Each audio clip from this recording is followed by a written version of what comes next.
odeeffannoo Bargamaatti yooncaa'u kilaboonni Premier League England akkuma beekamu jijjiirratti battu irratti bal'inaan hirmaachaati kan jiranu Premier League England kan bara dorgommii 2025-26 torbee darbee galuun ni beekama. Torbee lamaffaan immoo boru kan eegalu ta'us garuu kilaboonni shaampiyoonummaadhaaf tilmaama jalqabaa argatan Liverpool fi Arsenal gamanumaan taphattoonni isaanii jalaa miidhamaatti kan jiranu kaleessa taphataan Arsenal Kai Havertz miidhamuun isaa ni beekama.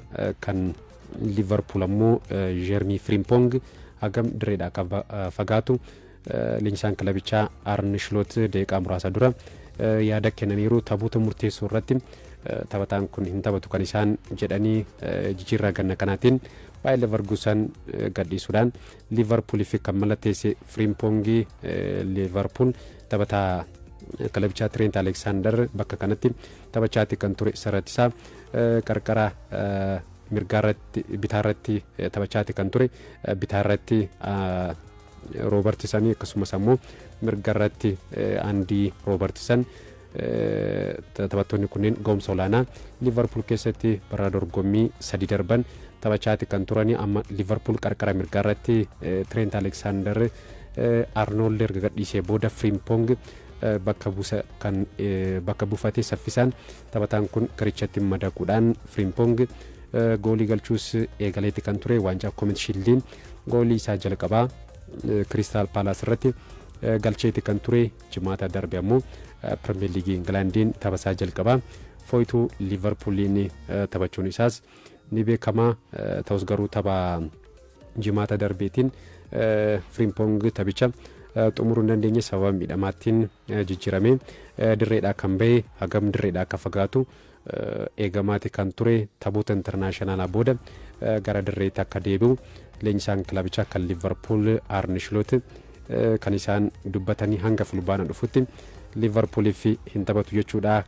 Kun ammoo taphoota Liverpool kilaboota jajjaboo waliin morkatu taphoota murteessoo irratti hin taphatu kan jedhame. Kana keessaa ammoo Newcastle United waliin Liverpool taphata akkasumas ammoo Arsenal waliin Anfielditti kan morkatu ni ta'a. Newcastle United waliin wiixata dhufu kan morkatu ni ta'a. St James Parkitti taphni Liverpool Newcastle United fi Arsenal waliin morkatu irratti Frimpong akka hin taphanne Arne Slot kan isaan dubbatanii bakka isaa bu'ee immoo eenyutu taphataa kan jedhus gaafii kaa'isaatti kan jiru.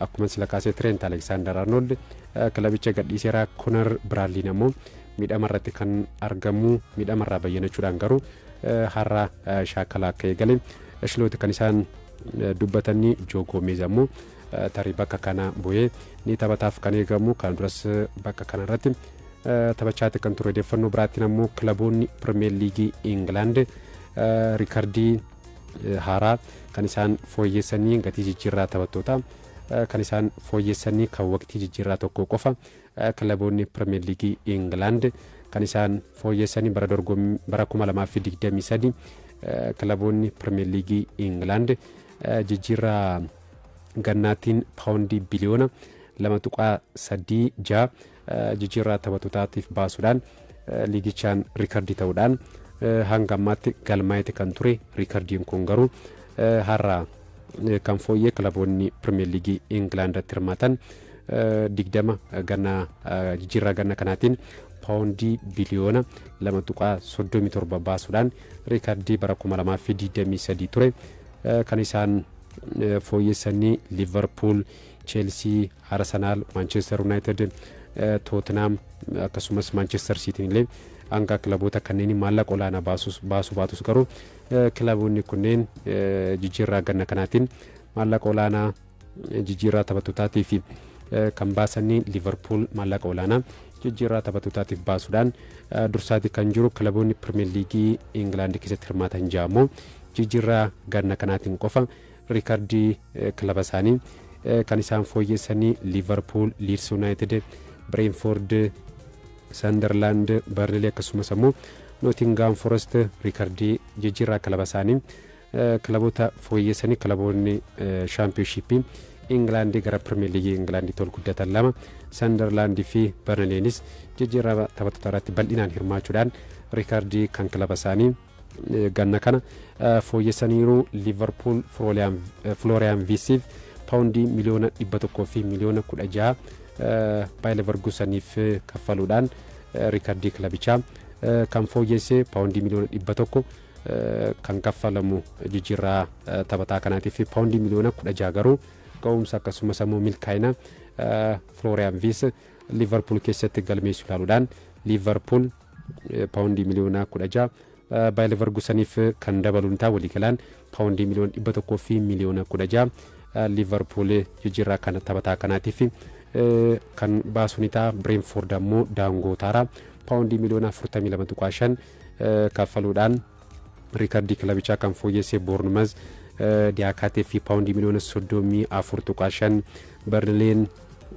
uguchukuu mallatteessifachuudhaaf paawundii miliyoona 25 baasuudhaan riikardii kilabichaa kan fooyyesse. Sunderland ammoo Habib Diyaaraatiif ammoo paawundii miliyoona 26 baasuudhaan innis riikardii kilabichaa kan fooyyesse. Nottingham Forest jijjiirraa ganna kanaatiin qofa yeroo lama riikardii kilabichaa kan inni fooyyesse amma Omari Hutchinson paawundii miliyoona 37.5 taphataa kanaaf baasuudhaan Nottingham Forest riikardii kilabichaa kan fooyyesse. Nottingham Forest waliigalaan jijjiirraa ganna kanaatiin qofa yuuroo miliyoona 100 fi miliyoona 70 ol kan inni baasee. Burnley yuuroo miliyoona 100 fi miliyoona 25 ol. Bournemouth yuuroo miliyoona 100 fi miliyoona 21 kan isaan jijjiirraa taphattootaatiif ganna kana kan isaan baasanii. Liverpool yuuroo miliyoona 300 ol jijjiirraa taphattootaatiif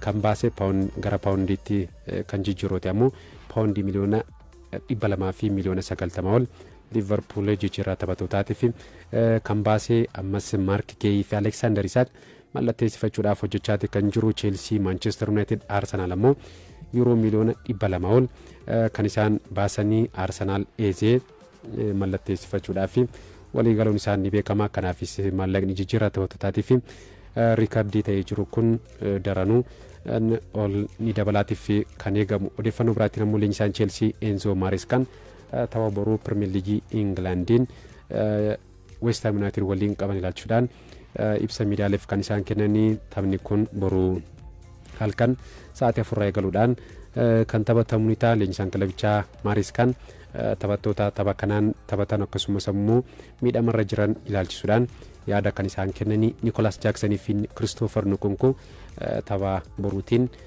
ala ta'uu isaanii leenjisichi kan isaan beeksisanii. Jackson tapha torbee jalqabaatiinis osoo hin taphatiin hafuun isaa ni beekama.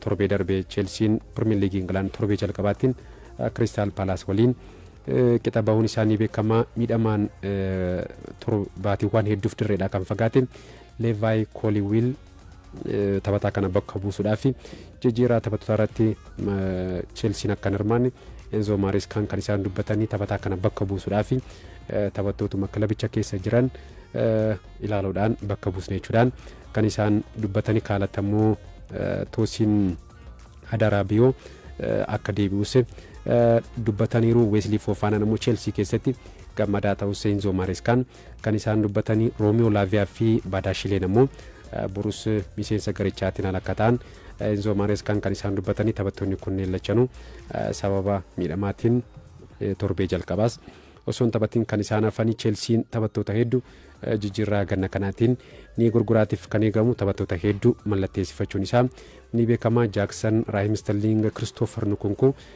taphattoonni kunneen yeroo dhiyootti kilabicha ni gadhiisuuf eegamaati kan jiranu. Nicholas Jackson maqaan isaa Newcastle United waliin kaa'ati kan jiru. Manchester United waliinis kaa'ati ture. Manchester United garuu Benjamin Sheshko mallatteessifachuun isaa ni beekama. Kanaaf Nicholas Jackson kilaba kamiif mallatteessaa kan jedhu ni eegama. Jackson fi Raheem Sterling garuu garicha waliin osoo hin taane qobaatti adda bahanii shaakala hojjechaa akka jiran isaan Chelsea Marescaan kan isaan dubbatanii. Nkunkuun garuu nu waliin taphattoota garichaa waliin shaakalaa jira jechuudhaan Enzo Marescaan kan isaan dubbatanii. Boruu West Ham United injifannee Premier League Englandiin injifannoo torbee lamaffaatiin ni galmeessine jechuudhaan kan isaan dubbatanii.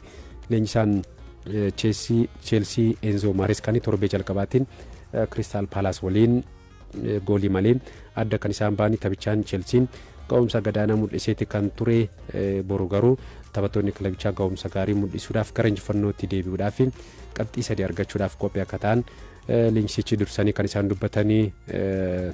Morkataan isaanii ammoo West Ham United torbee jalqabaatiin Sunderlandiin osoo eegamiin goolii 3-0dhaan mo'atameeti kan ture.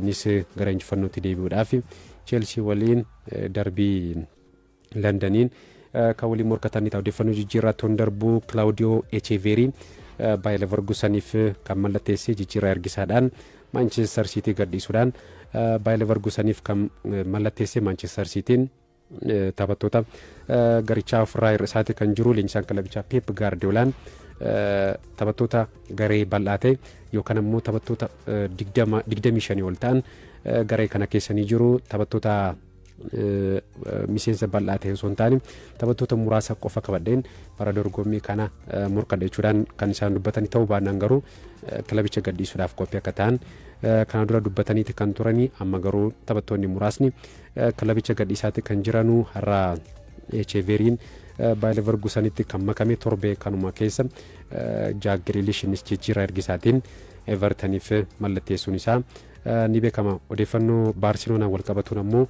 Jules Koundé waliigaltee Baarseloonaa waliin qabu ifatti kan dheeressee baatii kana keessa akkasumas ammoo isa duras waliigaltee isaa dheeressuudhaaf dhimmoota dhuunfaatiin Baarseloonaa waliin waliigaleetti kan ture. Lammiin Firaansi kun Jules Koundé hanga 2030 Baarseloonaa waliin turuudhaaf waliigaltee ifatti kan mallatteessu. Odeeffannoo biraattiin ammoo leenjisaan Crystal Palace Oliver Glasner Eberiche Eze akkasumas ammoo Mark Gehi taphattoonni kunneen lachanuu Conference League Awurooppaatiin Crystal Palaceef ni taphatu jechuudhaan kan isaan dubbatanii. Har'a Crystal Palace marsaa duraa Conference League Awurooppaatiin Fred Skader Club jedhamu waliin dirree dirree Crystal Palace irratti kan taphatu ni ta'a. Crystal Palace dirree Fideeggarsaata fuulduratti waan taphatuuf tapha marsaa duraa kana ni injifataaf kan eegamu. Taphichaan Eze fi Mark Gehin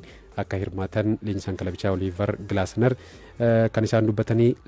Taphattoonni kunneen lachanuu jijjiirraa ganna kanaatiin Crystal Palace gadhiisuudhaaf kan isaan dhiyaatanii. Eberiche Ezen Arsenalitti makamuudhaaf kan inni dhiyaate akkasumas ammoo Mark Gehin Liverpooliif mallatteessuudhaaf innis Liverpool waliin haasaati kan jiru. Kan Eberiche Eze garuu guyyoota taanan jijjiirraansaa guutumatti ni xumuramaaf kan eegamu.